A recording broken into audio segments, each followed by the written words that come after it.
गुजरात के वडोदरा में पहली बार para table tennis national championship का आयोजन किया गया है। वडोदरा में पहली बार para table tennis national ranking और सीनियर नेशनल चैंपियनशिप का आयोजन किया जा रहा है। Table tennis association of Baroda द्वारा आयोजित इस टूर्नामेंट में देश भर से 300 से अधिक पैरा एथलीट्स भाग लेंगे। ये प्रतियोगिता 17 से 23 मार्च 2025 तक वडोदरा के समा इंडोर स्पोर्ट्स कॉम्प्लेक्स में आयोजित हो रही है। ये प्रतियोगिता Gujarat state table tennis association और table tennis federation of India के सहयोग से आयोजित की जा रही है।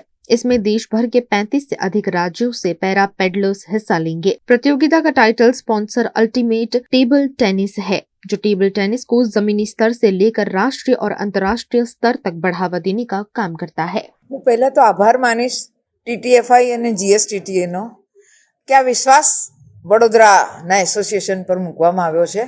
આ જે ચેમ્પિયનશિપ રમાઈ રહી છે એ ખરેખર ખૂબ ઇમ્પોર્ટન્ટ છે, કારણ કે પેરા TT ઇવેન્ટ્સ આપણને મળી છે।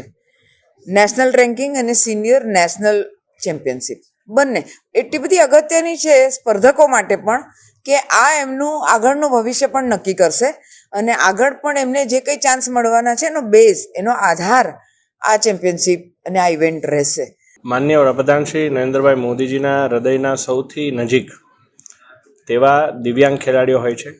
જ્યારથી તેઓ વડાપ્રધાન બન્યા છે ત્યારથી દિવ્યાંગ ખેલાડીઓ પોતે રમતગમતમાં સમગ્ર વિશ્વમાં ભારતનું નામ રોશન કરી રહ્યા છે।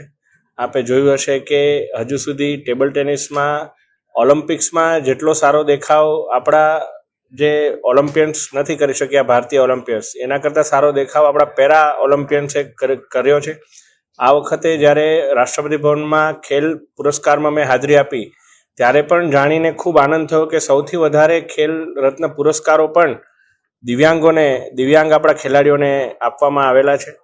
ત્યારે આ પ્રકારે જ્યારે દિવ્યાંગો માટેની ચિંતા માનનીય વડાપ્રધાન કરતા હોય ત્યારે ખૂબ આનંદની વાત છે કે વડોદરા એ ટેબલ ટેનિસ માટેની નેશનલ રેન્કિંગ ચેમ્પિયનશિપ અને નેશનલ ટુર્નામેન્ટ બંનેનું આયોજન કરવા જઈ રહ્યું છે। પહેલી વખત આવો બનાવ બન્યો છે કે પેરાના નેશનલ ટુર્નામેન્ટ ગુજરાતમાં થતું હોય અને એ પણ વડોદરામાં થઈ રહ્યું છે। એ આપણા સૌ માટે ખૂબ જ ગર્વની બાબત છે।